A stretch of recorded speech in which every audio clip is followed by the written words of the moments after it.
புதுசா என்னப்பா சொல்றது? செவ்வாய் கிரகத்துல ஐடி கம்பெனி கட்டப்படும். நம்ம சிஎம் அவர்கள் அடிச்சு விடுவாரு. அந்த மாதிரி அடிச்சு விடுவோமா? திமுகவுக்கு ஓட்டு போட்டீங்கன்னா அது பாஜகவுக்கு ஓட்டு போட்ட மாதிரி. நானும் ஒரு 2-3 வாரத்துக்கு முன்னாடி என்னமோ ஏதோ நினைச்சேன். பார்த்தலாம், சத்தியமா பார்த்தலாம். இந்த லாரி பாடி கட்டுற தொழில இருந்து இன்னும் நிறைய தொழில்கள் செய்யற ஊரும் நம்ம நாமக்கல் ஊர் தான். அது மட்டும் இல்ல, நாமக்கல் மாவட்டத்தோட இந்த முட்டை உலகமும் கூட ரொம்ப ஃபேமஸ். எக் சிட்டி, எக் சிட்டின்னு கூட கூப்பிடுவாங்க. அது மாதிரி தமிழ்நாட்டு மக்களுக்கு இந்த சத்தான உணவு முட்டை கொடுக்கிற ஊர் மட்டும் இல்ல, தமிழ்நாட்டு மக்களுக்கு உணர்ச்சி ஊற்ற மண்ணும் கூட. இதை நான் ஏன் சொல்றேன்னா, 2 வரிகள் சொன்னா உங்களுக்கு ஈஸியா கனெக்ட் ஆகும். தமிழன் என்று சொல்லடா, தலை நிமிர்ந்து நில்லடா. எப்படி? தமிழன் என்று சொல்லடா, தலை நிமிர்ந்து நில்லடா. இந்த நாடி நரம்பெல்லாம் ரத்தம் பாய்ச்சுற இந்த வரிகளை எழுதினது யார் தெரியும்ல? யாரு எழுதுனா? விஜயகாந்த் சார் சொன்னாரு. ஆனா நம்ம அண்ணன் கேப்டன் அவர்களுக்கு மட்டும் இல்ல, நமக்கும் சேர்த்து எழுதின இந்த வரிகளை யார் எழுதினது தெரியும்ல? நாமக்கல் மாவட்டத்தை சேர்ந்த மேகனூர்ல பிறந்த நாமக்கல் கவிஞர் திரு ராமலிங்கம் பிள்ளைதான், அவர்கள்தான். அடுத்து தமிழ்நாட்டு மக்களுக்கு இந்த இடஒதுக்கீடு உரிமையா வழங்கினதும் இதே நாமக்கல் மாவட்டத்தை சேர்ந்த திருச்செங்கோடு பகுதியில இருக்கிற ஒருத்தர் தான்.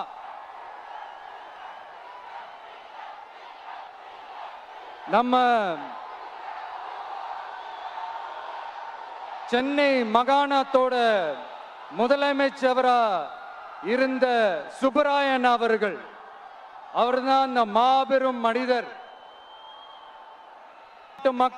மக்களுக்கு இடஒதுக்கீடு உரிமைய வழங்கினதுல இவருக்கு மிகப்பெரிய ஒரு பங்கு ஒன்று இருக்கு. அதுதான் இந்த கம்யூனல் GO 1071 அதை கொண்டு வந்து பட்டியலின மக்களுக்கும் பிற்படுத்தப்பட்ட மக்களுக்கும் இத வழங்கினார். அதனாலதான் அவரு முதலமைச்சரா பதவியேற்றதுக்கு அப்புறம் முதல் தமிழர் அப்படின்ற அந்த பெருமையோட சொன்னது மட்டும் இல்லாம, இதே நாமக்கல்ல அவருக்காக ஒரு மணிமண்டபம் கட்டுவோம்னு வாக்குறுதி நம்பர் 456 கொடுத்தது யாரு?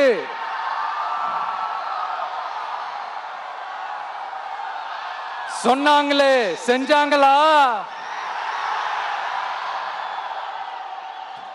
அதாவது ஒரு படத்துல நம்ம வடிவேல் சார் இந்த எம்டி பாக்கெட்டை எடுத்து இப்படி காட்டுவார் தெரியுமா?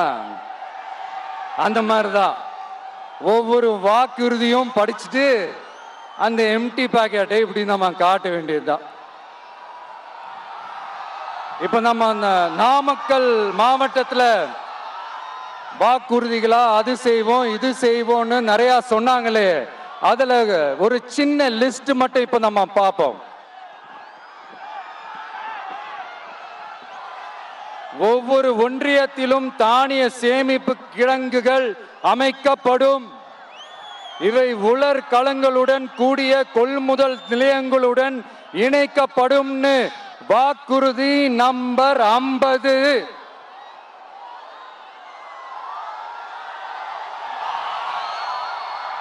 கொப்பரை தேங்காயை தமிழக அரசே கொள்முதல் செய்யும். அதிலிருந்து தேங்காய் எண்ணெயை உற்பத்தி செய்து நியாய விலை கடைகள் மூலம் விற்பனை செய்ய நடவடிக்கை எடுக்கப்படும். வாக்குறுதி நம்பர் 66.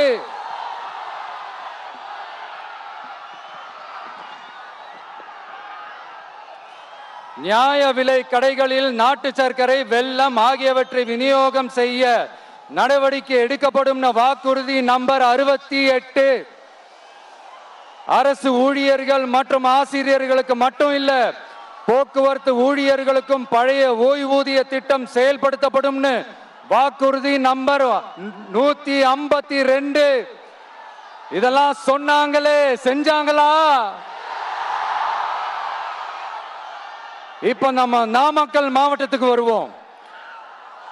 ஒரு நாளைக்கு 5 கோடி முட்டைகள் உற்பத்தி செய்யப்பட்டு உலகம் முழுவதும் ஏற்றுமதி ஆகிற இந்த நாமக்கல் மாவட்டத்தில் அந்த முட்டைகள் வீணாகாம பாதுகாப்பா வைக்க முட்டை சேமிப்பு கிடங்குகள் அமைக்கணும்ன்ற அந்த கோரிக்கையும், பாக்டீரியா மற்றும் வைரலாஜிக்கல் பரிசோதனையை மேற்கொள்ள ஆராய்ச்சி மையம் அமைக்கணும்ன்ற கோரிக்கையும் பல ஆண்டுகளா இருக்கு.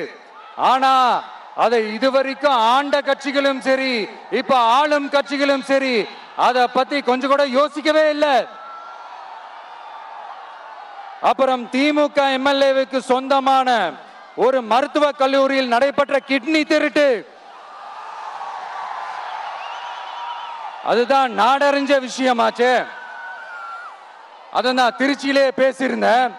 ஆனா அதுல நம்ம நாமக்கலை சேர்ந்தவங்க தான் அதிகமா பாதிக்கப்பட்டிருக்கிறதா சொல்றாங்க. அதிலும் குறிப்பா விசைத்தறியில் பணிபுரியும் ஏழை பெண்களை குறிவைத்து அந்த கிட்னி திருட்டு நடந்திருக்குன்னு சொல்றாங்க.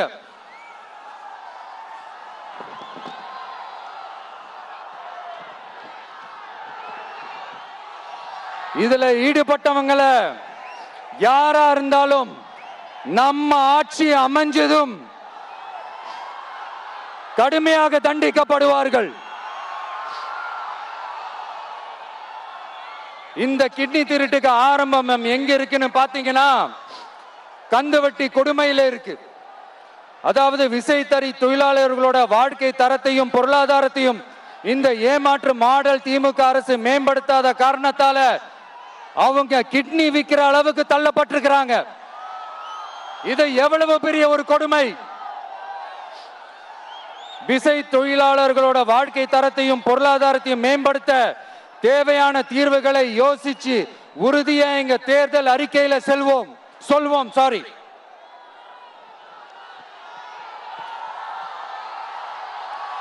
நான் இந்த சுற்றுப்பயணத்துல எல்லா ஊருக்கும் போகும்போது ஒரே விஷயத்தை தான் மக்கள் ரிப்பீட்டடா நம்ம கிட்ட சொல்றாங்க.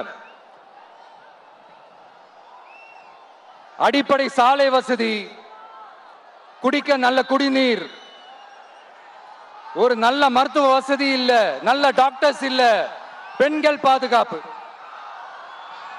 இதத்தான் அவங்க கேட்கிற இந்த அடிப்படை விஷயங்கள். அவங்க பெருசா எதுவுமே கேட்கறது இல்ல. என்னப்பா இந்த விஜய் எங்க போனாலும் கேள்வியா கேட்கிறாரு,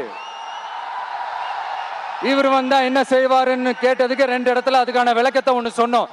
கல்வி, ரேஷன், மருத்துவம், குடிநீர், அடிப்படை சாலை வசதி, மின்சாரம், போக்குவரத்து, பெண்கள் பாதுகாப்பு, சட்டம் ஒழுங்குன்னு இந்த மாதிரி அடிப்படை விஷயங்கள்ல எந்த சமரசமும் இல்லாம கரெக்டா செய்யப்படும்னு சொன்னோம்.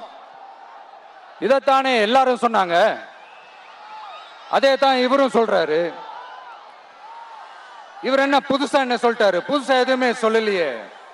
ஐயா, அரசியல் மேதைகளே, பெரியவங்களே, ஒரு மனுஷனுக்கு சாப்பிடறதுக்கு நல்ல சோறு, படிக்கிறதுக்கு நல்ல கல்வி, குடிக்கிறதுக்கு நல்ல குடிநீர், அவனை பார்த்துக்கிறதுக்கு நல்ல மருத்துவ வசதி, வேணுங்கிற இடத்துக்கு போயிட்டு வர்றதுக்கு நல்ல போக்குவரத்து, அதுக்கான சாலை வசதி, பாதுகாப்பான ஒரு வாழ்க்கை, இதுதானே ஒரு மனுஷனுக்கு அடிப்படை தேவை.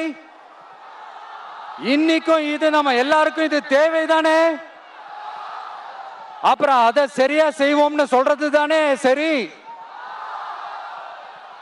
அதனாலதான் சொன்னோம், எது நடைக்கு சாத்தியமோ, எது உண்மையோ அதை மட்டும் தான் சொல்லுவோம், அதை மட்டும் தான் செய்வோம். இந்த திமுக மாதிரி பொய்யான வாக்குறுதிகளை எப்பவுமே கொடுக்க மாட்டோம். புதுசா சொல்லுங்க, புதுசா சொல்லுங்கன்னா என்னத்த சொல்றது எனக்கு புரியலையே. என்னத்த புதுசா சொல்றது?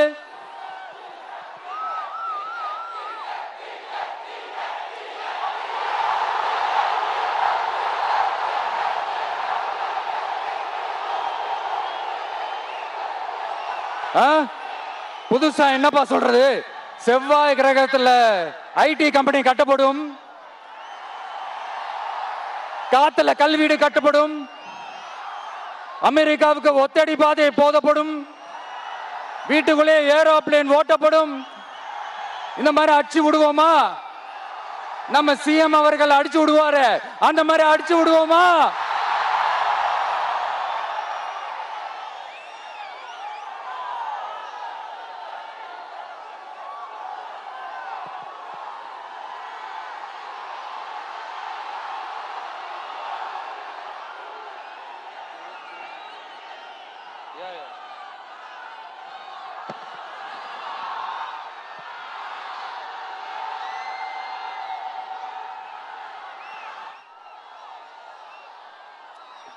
நான் ஏற்கனவே சொன்னதை தான் இங்க நான் திரும்பவும் சொல்றேன். ஒண்ணு, இந்த பாசிச பாஜக அரசோட எப்பவுமே நாங்க ஒத்து போக மாட்டோம். ஒண்ணு. ரெண்டாவது, இந்த திமுக அரசு மாதிரி அண்டர் கிரவுண்ட் டீலிங், மறைமுக உறவுக்காரர்களா இந்த பாஜகவோட எப்பவுமே நாம இருக்க மாட்டோம். ரெண்டு. மூணாவது, மூச்சுக்கு முன்னொரு தடவை அம்மா அம்மா அம்மான்னு சொல்லிக்கிட்டு ஜெயலலிதா மேடம் சொன்ன அந்த விஷயத்தை டோட்டலா மறந்துட்டு ஒரு பொருந்தா கூட்டணியா ஒரு கூட்டணியை ஒண்ணு அமைச்சுக்கிட்டு கேட்டா தமிழ்நாட்டோட நலனுக்காக இந்த பாஜகவோட கூட்டணி வச்சிருக்கோம்னு சொல்லிக்கிறாங்களே, அவங்கள மாதிரியும் நாம இருக்க மாட்டோம். இல்ல, நான் தெரியாம தான் கேக்குறேன். இந்த பாஜக அரசு தமிழ்நாட்டுக்கு என்ன செஞ்சிட்டாங்க? நீட்டை ஒழிச்சிட்டாங்களா? கல்விக்கு தேவையான அந்த நிதியை முழுசா கொடுத்துட்டாங்களா? இல்ல தமிழ்நாட்டுக்கு தேவையான எல்லா விஷயங்களையும் தான் சரியா செஞ்சிட்டாங்களா? அப்புறம் எதுக்காக இந்த சந்தர்ப்பவாத கூட்டணின்னு நான் கேட்கல. புரட்சி தலைவர் எம்ஜிஆர் அவர்களோட உண்மையான தொண்டர்கள் அவங்க கேட்கிறாங்க. சரிப்பா, அவங்க கூட்டு பொரியல் அப்பளம்னு எதையாவது கிண்டிக்கிட்டோம், நமக்கு எதுக்கு? மக்களே, இன்னொரு முக்கியமான விஷயம், இத கவனமா கேளுங்க. அதிமுக பாஜக நேரடி ஒரு உறவுக்காரர்கள்னு எல்லாருக்குமே தெரியும். அவங்களோட கூட்டணி மேல மக்களுக்கு எந்த ஒரு நம்பிக்கையும் இல்லைன்னு எல்லாருக்குமே தெரியும். ஆனா அட் த சேம் டைம் இந்த திமுக குடும்பம் இந்த பாஜகவோட அண்டர் கிரவுண்ட் டீலிங், மறைமுக உறவுக்காரர்களா இருக்காங்கன்றது தயவு செஞ்சு மறந்துடாதீங்க. வரப்போற தேர்தல்ல, அடுத்த வருஷம் வரப்போற தேர்தல்ல நீங்க திமுகவுக்கு ஓட்டு போட்டீங்கன்னா அது பாஜகவுக்கு ஓட்டு போட்ட மாதிரி.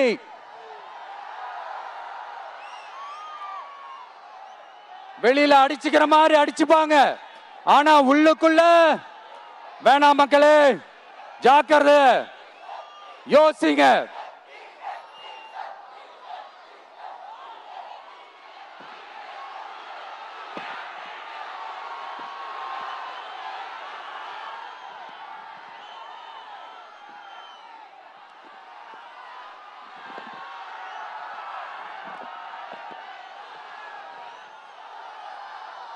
அதனாலதான் மறுபடியும் சொல்றேன், திரும்பவும் சொல்றேன், 2026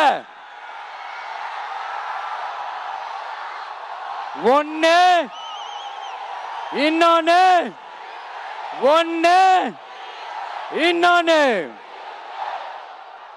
அதாவது ஒன்னு மாபெரும் மக்கள் சக்தி கொண்ட எளியோரின் குரலா இருக்கிற களத்துல இருக்கிற டிவிக்கு, இன்னொன்னு கொள்கை என்ற பேர்ல மக்களை ஏமாத்திக்கிட்டு கொள்ளையடிச்சுக்கிட்டு தமிழ்நாட்டை ஏமாத்துற இந்த டிஎம்கே.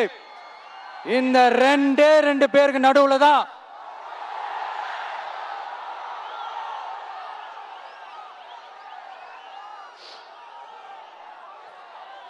இப்படி ஒரு மோசமான ஒரு ஆட்சியை கொடுக்கறாங்களே. இந்த திமுக அரசு மறுபடியும் ஆட்சிக்கு வரணுமா?